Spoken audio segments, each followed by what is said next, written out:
Welcome to Session Sunday.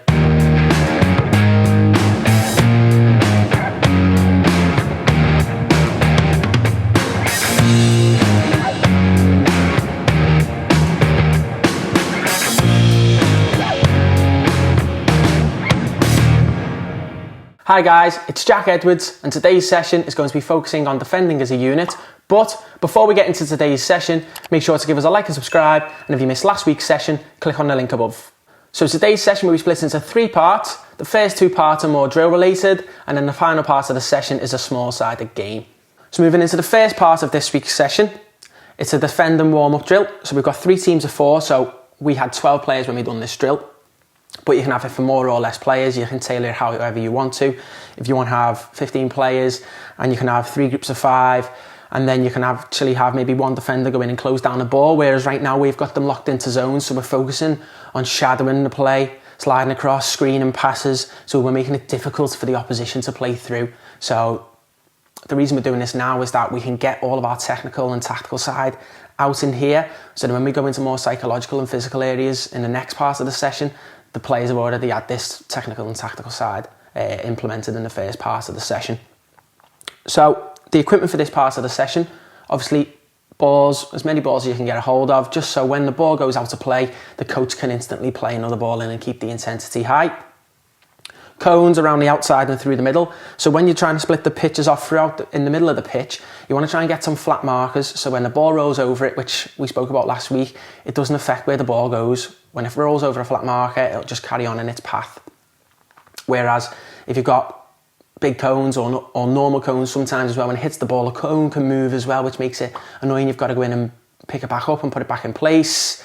And with the flat markers, like I say, you don't even notice that they're there. It's easy for the players, especially when you're playing games and you want them to be moving in and out of boxes. It's not affecting where they're running as well. And then also bibs. So with the bibs, obviously we've got 3 teams right now, but if you've only got access to 2 sets of bibs, you can have one non-bibs team instead to make it easier for yourself. So the ball starts with the coach. The team in the middle is the defending team. They will switch after they've won the ball back 3 times, or they force the play to go out. So if they force passes to be played out of the area, basically. The 2 teams on the outside, they're just trying to keep the ball between themselves and then looking to switch play. So that's what we're trying to stop them doing. We're trying to stop them playing through the lines, making it hard for them, and then force them into errors. The ball can't go over the top because we want success, and with only being a small side of a pitch, you're not going to be telling people to play balls over the top in this type of setup, because the pitch is nice and tight. There's not much depth between each box, so it's not realistic to a game as well. So in terms of the setup in the design, we've got 30 yards of depth, 10 yards in each box, so each team's got 10 yards of depth, so they've got plenty of space to move around, and we've got 15 yards of width. So the emphasis on the teams in possession is to move that ball quickly, so then it makes it harder for the defenders. What we're looking for defenders is that when the ball gets played in, that the nearest man to the ball closes the ball down, doesn't go too tight though, just shadows it across to another pass. So when the ball gets played here, we want the nearest man here, so if it's the right back or the right midfielder, to close it, stopping that pass down the line, forcing it to go inside, so all of the teammates shuffle across, and then the force and passes inside. When it goes across, that man, you should know where the person is who you're going to be marking. So then this man will come up and they will form a barrier around so they can't play through.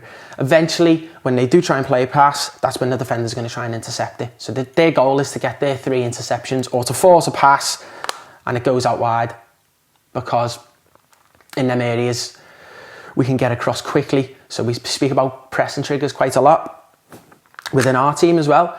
And we speak about you press when you've got it back to goal, when it's a mistake, when it's a bad touch, and when it's a long pass. So when it's a long pass, it gives all of the team the chance to get across and put pressure on that first touch, but you've got to wait for your moments. So the main thing we're talking about here is wait for your moments, be patient, and then when you see a chance to intercept the pass, that's when we do it. In terms of the progression for this part of the session, when the ball gets played in, one of the defenders can actually go in and try and intercept the ball. We don't want them to, so we're trying to make them wait for the right moments again. So if they sense a bad touch, that's when they can go in and try and win the ball. So then if they've won the ball high up the pitch, they can then go and play forward in a game scenario. And also the attacker in the ball can step into here as well. So it forces the defenders into more decision making. Then the people who aren't closing the ball down, they've got to make sure it's tight. And then when they play the ball higher, that's when we've all got to step higher as a team and not stay too deep, because then the next person can travel into space. We want to restrict space, we want to delay them, and we want to make it difficult for the defenders. We will now move into an animation video before moving on to part 2.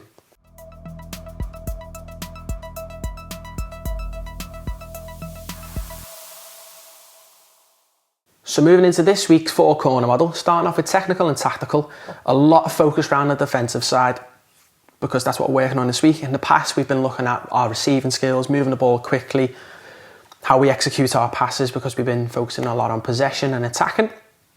Whereas this week, we're looking at our defensive skills and how we defend well. So we're looking to delay and restrict space, getting a low body position, covering the ground quickly, staying connected and compact at all times. So all of them things make our defensive units tick. If one of those things aren't present, then we're not going to be able to stay compact. We're not going to screen passes very well. We're not going to slide across as a unit. So when we're delaying and restricting space, we want to prevent options for the opposition. We want to stop them playing through. Our low body position, low to the ball, so when attackers, look to change direction, we can change quickly. Whereas we're standing upright and they turn, it's too hard for us to twist all of our body quickly, get low to the ball, show the attacker where you want them to go. So if they're a left footer and you want to show them on the right, get low, show them on the right foot, don't let them get onto the left foot. And if they do shift it onto the left from the right, you're able to turn and intercept it quickly. Same with the right footer to their left foot as well. Covering the ground quickly, so getting across and making the attacker's first touch have to be perfect. So about pressing triggers, showing them with their back to goal. When they've got the back to goal, can we press? On a bad touch, can we press? On a mistake and on a long pass. So that's when we've got to cover the ground quickly. Don't travel to a player in a wide area until that ball is travelling across to them. Because if you're already out towards the fullback or out towards the winger before the ball's got to them, then they can get a run off in behind and in front. Whereas if you're narrowed off inside and that ball travels across, they know that they've got to come inside and you're going to meet them there as well. In terms of the psychological corner, concentration is massive. Concentration and focus for defenders, making sure they're aware of the game around them, making sure that their defensive partners are also following the same route. So when strikers are moving off and wingers are moving off, making sure that you can see them and the ball. So again, body position again, seeing the ball, seeing the man, not just having a closed body, making sure we're open and out, which we talk about. When we're receiving the ball, it's got to be like this at all times. So when crosses are coming into the box, where's the cross coming from? Where's the man who you should be marking? And so you can see space and so you can deal with it when a ball comes into the box, not just looking at the ball and being focused on one thing. So the concentration and the focus has got to be high throughout. Again, awareness and decision making, so awareness of the movement around you, awareness of when we should step, when we should hold, and when we should drop as a team. And then decision making is more in terms of when we're trying to intercept and win the ball back on the pressing triggers, remembering those things of a bad touch, a mistake, a long pass, and when a player's got their back to goal. Moving into the physical corner, starting off with stamina, so making sure that you're not burning yourself out too quickly, pressing every ball, running after every ball, getting there too early. Time it, like we're saying about pressing triggers, know when to press the ball, know when to drop off, know when to hold our position. So then you have got that chance to use your stamina, use your speed to press the ball, and you've got more chance of winning it and intercepting the ball. Our ABCs, so agility, balance, and coordination. So the ability to change body position quickly when an attacker cuts inside, being able to turn and go with them. So our low body position, so we need to get low towards the ball, not standing up like we've already mentioned. Light on your toes. So if you're flat-footed, it's easy for the attacker. When he shifts the ball, he's going to have that yard ahead of you. So always on our toes. Don't let your heels touch the floor when we're shuffling across. Don't let your heels touch the floor when you're going into defend in wide areas as well, because that's when you're going to be tested the most against fast-pacey wingers. So always making sure that we're on our toes. So everything fits in again. Focus, concentration, awareness, decision-making. And then speed as well, speed to get to the ball, speed to close down, speed to hustle the attackers. Yeah, we've got to be intense throughout. We've got to make it difficult for the attackers to play through. They are going to play through eventually. They will get chances in the game, everybody does. But the more we reduce it, the less chance we've got of them making the right decision in the final third. And then finally, our social corner, Communication is massive. Talking to our teammates, so the back four organising each other, the right centre-back and the right back defending, the two centre-backs talking to each other, the left centre-back and the left back talking, and then screening with our two midfielders, where do we want them, stopping passes into the striker, telling them when the number 10's dropping in deep. If a winger cuts inside, can they go and support? So we've got to give plenty of communication, hand signals as well, where to go, when to tuck people in, constant instructions and information, and again praising each other and supporting each other, because positive reinforcement is massive for all players. They want to know when they've done something well. If they have made a mistake, it's gone, let's get on with it and let's move on. Okay, so now moving into part 2 of our session this week. So we've got a different drill. So now we've got 2 teams of 6, so if we've got 14 players or 15 or 10 or wherever, then you're splitting your teams into 2.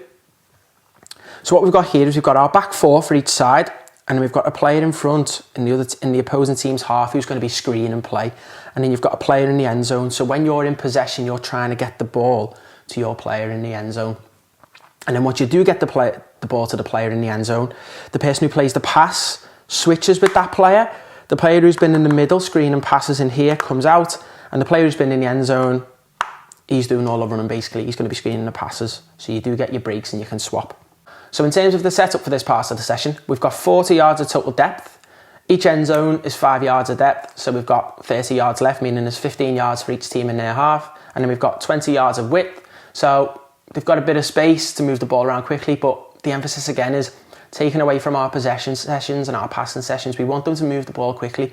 So the team, when they've got the ball, we don't want to give them too much time, because it becomes too easy. The intensity drops, the tempo's low, and it just doesn't make it very realistic. We want it to be nice and tight, hard for them to play through, making the defenders work as well when the ball's moving quickly from side to side, so it's harder for them to cover ground quickly. So when the ball gets played in, we're looking for the teams to play in around. We're looking for this player in here. We're not looking for them to go and press the ball. We're looking for them to screen passes. So the 4 men behind them, we're looking for them to tell them where to screen, to stop balls going into the central striker basically. So the red team in here, they can use this player to build off. Okay, this player can't turn and pass in, not just yet anyway.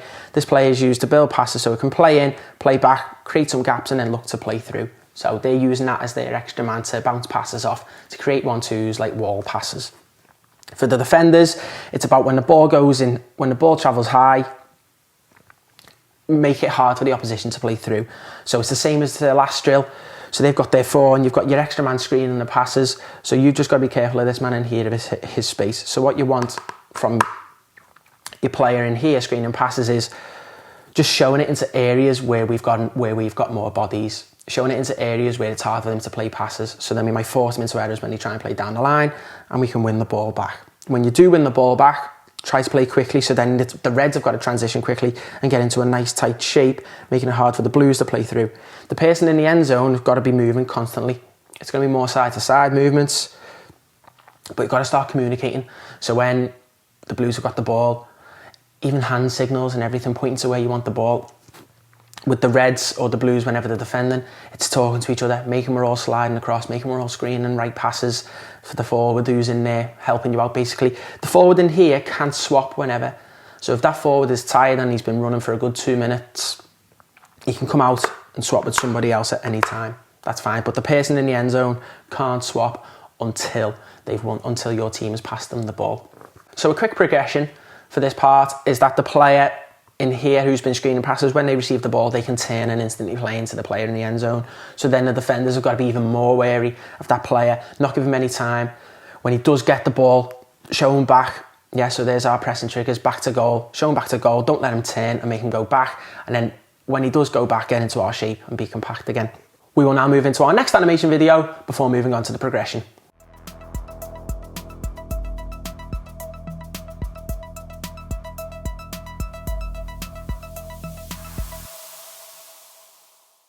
So moving into the progression for this part of the drill, we've now moved out the middle line, so players are free to move wherever they want, and now you can see there's no players in the end zones. So instead of having a player standing in the end zone of all times, the emphasis now is on the teams in possession to get runners in behind. So it's hard for the opposition, so you've got to be always checking the shoulders, see which players are running off, see which players are coming back into play. You're only scoring in 1 goal though. So when you score, the other team gets the ball. So now we've got transitions happening. So let's say we play the ball into the Reds move it about, there's lots of movement going on, and then they eventually get it through. Player makes a run inside, which takes defenders away, and we get a through ball into the Reds. The Reds will leave the ball, Blues will go in and get it, but how quickly can these players get back into position? Because the Blues can play straight through, so then it's can we get compact nice and quickly, get into a 4 if we can, get 2 in front, so making it difficult for the opposition. Again, we don't really want them playing over the top, but they can now. So the opposition have got to be wary when to step, when to drop, and when to hold, and then when to press as well. So if you're the red team and you've just scored a goal and the Blues have got it, instead of dropping off, can you go and win it back? So setting challenges for yourselves. So find out what players you're playing against. So if you're playing against fast and nimble players, you might want to drop off, and then as soon as that ball's played in, then you can go and step and put pressure on them. But if you're playing against players who might be slow and they're good with the back to goal, press a bit higher. So then when they do set the ball back, can you go and pinch it? So mixing it up, making sure that you're all on the same wavelength though, trying to get a shape as much as you can, even if you have 2 players higher, still having that compactness and not players just all over the place, and you're kind of relying on individuals then to just win the ball back, which won't happen in a game. You'll get bypassed too much, and it's too easy for the opposition to play through and find space. We will now move into our next animation before moving on to the final part of our session.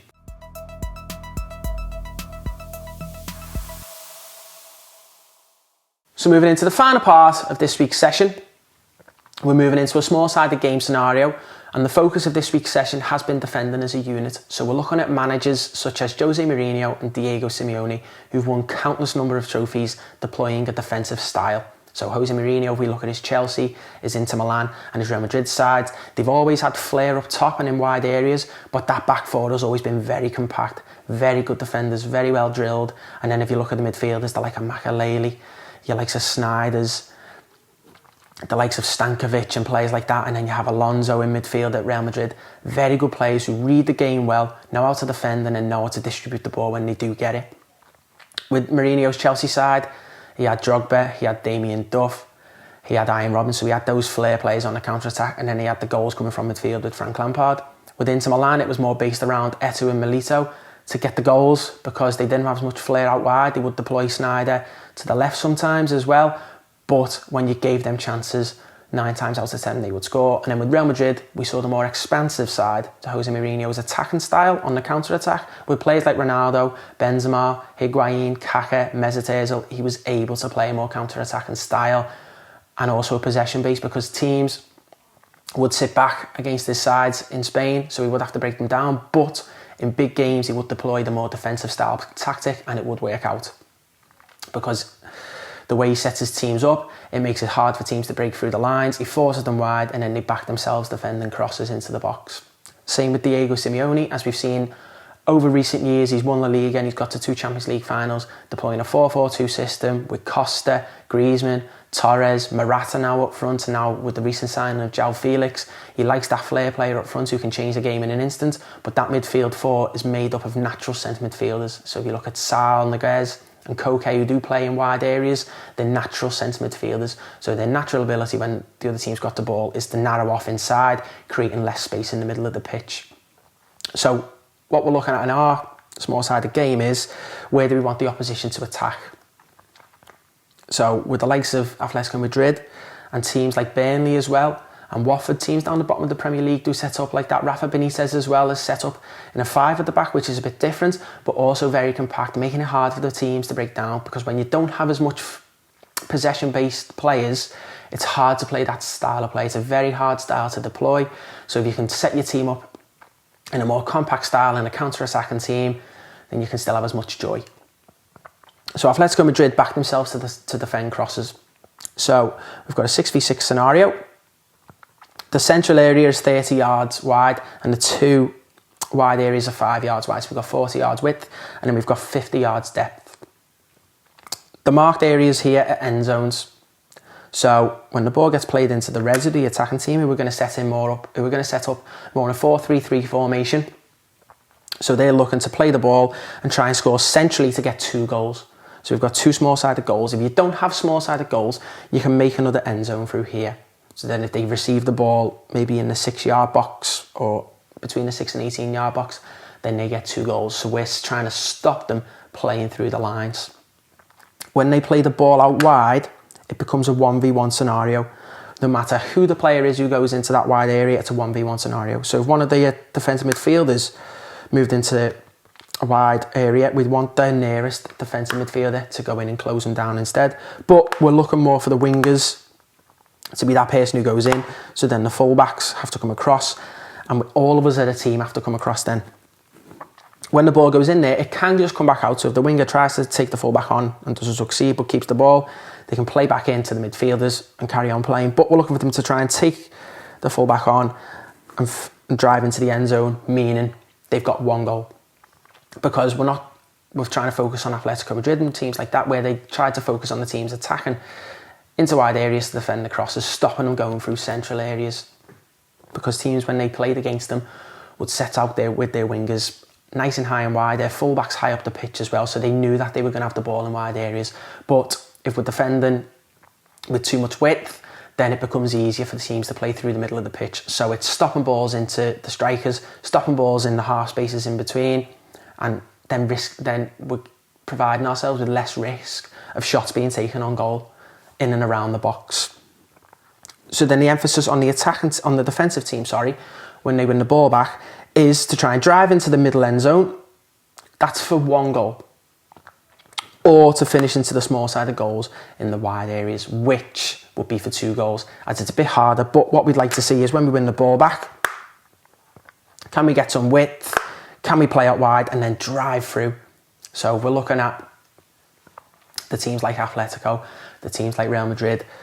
Their two fullbacks were very attacking, as we know, with Marcelo on the left-hand side, and now Dani Carvajal as well for Real Madrid.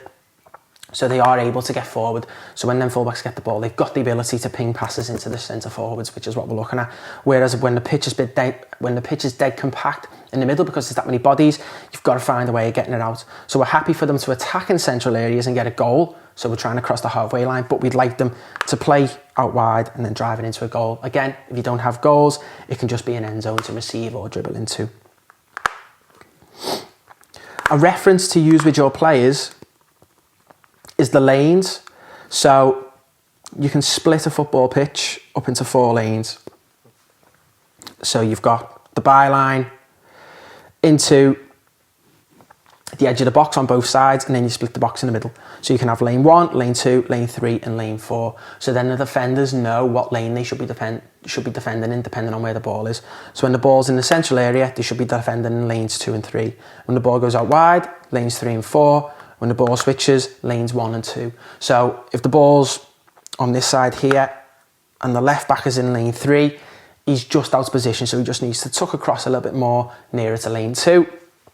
Same as if the ball's in central areas and the full back is out wide, he's leaving space in between the centre back and himself, so then a player can run in, drive in. So we're trying to restrict as much space as we can. So the progression for this part of the session is that we're going to limit the amount of passes that the defending team have when they win it back. Because when they've got the ball in their own half and we're a counter-attacking team, we don't want to be taking too many touches and making too many passes in this part of the pitch. So as soon as we win it back, our first thought should be, right, can we get our fullbacks wide? Can midfielders find a bit of space? And can we get the ball up the pitch quickly? We're also not going to be locked in any of the zones. So anybody can travel anywhere. And the attacking team are just going to be looking to score centrally. So we will take out this end zone here and end zone here. So they're just looking to attack centrally, but they can go anywhere. So they're going to stretch the pitch as high and as wide as they can. So then the test for the defenders is don't get sucked into those wide areas until the ball travels into that wide area and we all get across as a team. We will now move into our final animation before concluding this week's session.